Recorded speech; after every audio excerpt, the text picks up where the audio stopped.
And new at 5, Fox News continues to investigate small-town health care. Last month, Monroe County Hospital shut down the labor and delivery unit, leaving an entire community without those services. Grove Hill Hospital now has only one rural and labor delivery unit in Southwest Alabama. Our Shelby Myers talked to the doctor there. She's in the studio now with what he had to say. And Shelby, he's concerned. Yeah, he is, Lenise. Dr. Max Rogers, that is trying to get out in front of this maternity care desert, telling me his service at Grove Hill Memorial Hospital is okay for now. But the writing is on the wall. If they don't get funding needed to keep their doors open, women and unborn babies could be facing a dire situation in small-town Alabama.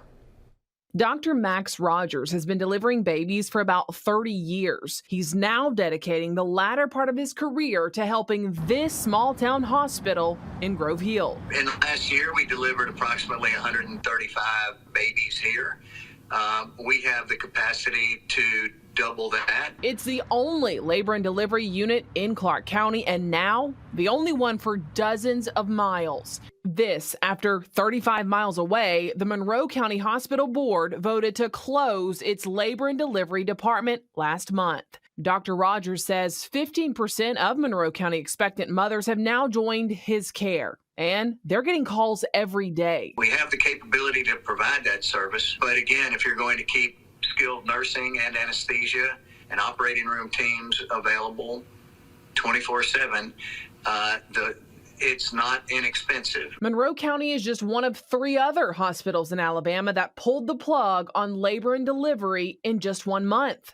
The Alabama Hospital Association president, Don Williamson, said last month the state is at a crossroads when it comes to rural health care. And he said it's largely due to the uninsured. Hospitals don't have the choice of not taking care of those people who can't pay for it. Dr. Rogers is trying to get out in front of this trend. He says labor and delivery at Grove Hill Hospital was in the red $750,000 last year, and says it's going to take the community and the state through fundraising locally or finding grant money to keep things from going bad to worse. These babies are not going to quit being delivered here.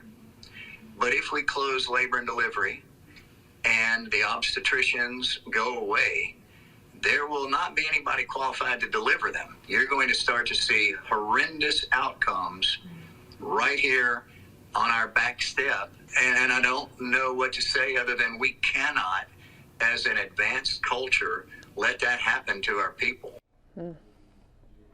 Well, listen to this, too. Without Grove Hill Hospital, mothers in labor would have an hour and a half of a drive in any direction, whether they go to Mississippi, they come to Mobile, Montgomery, for the closest labor and delivery unit if they live in that area. And this is a statewide issue, too. According to the Alabama Rural Health Association, the number of rural counties with OBGYN care fell from 45 in 1980 to 16 in 2019. In the studio tonight, Shelby Myers, Fox 10 News.